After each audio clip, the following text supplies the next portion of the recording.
See here is a spacer that goes in the center of the bolster. There's a plate that goes on top that's about 103 inches long.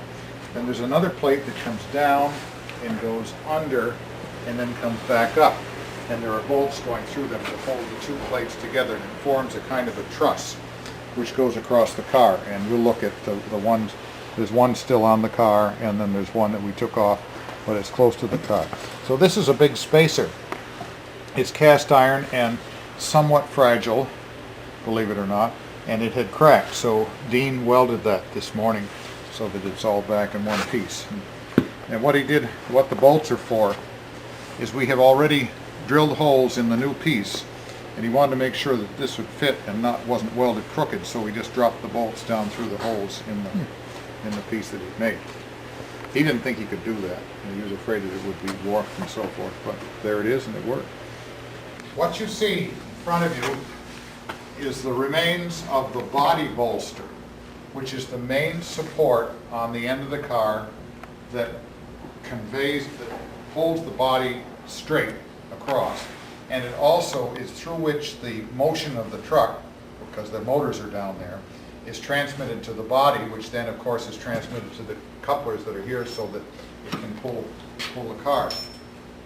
It's supposed to be quite a strong and substantial structure, bolted down through all the sills. There are 16, 20 bolts or something like that coming down through here that hold the thing to the car, and then it also holds itself together. In the back you see a flat plate that's 3/4 of an inch thick, 8 inches wide, and 103 inches long, which goes from one side of the car to the other. On the very end you can see it's hooked over a little bit, and on the other end it's the same way.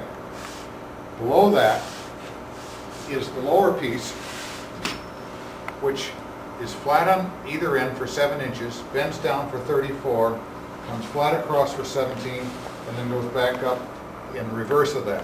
And it forms a sort of a little bridge or truss which is strong and supports the car, keeps it straight. Below that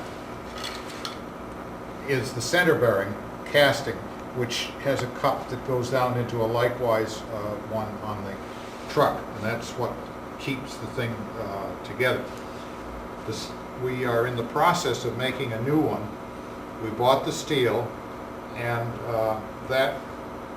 but we had to take it apart in order to get at things to measure them, and we're going to use some of the castings. The steel, which is the flat material, does not seem to stand up very well with corrosion. In fact, I would say about 1/3 of the weight of this steel is gone in that waste barrel or all over the floor here, in literally sheets of rust that were that thick. The cast iron stands up an awful lot better.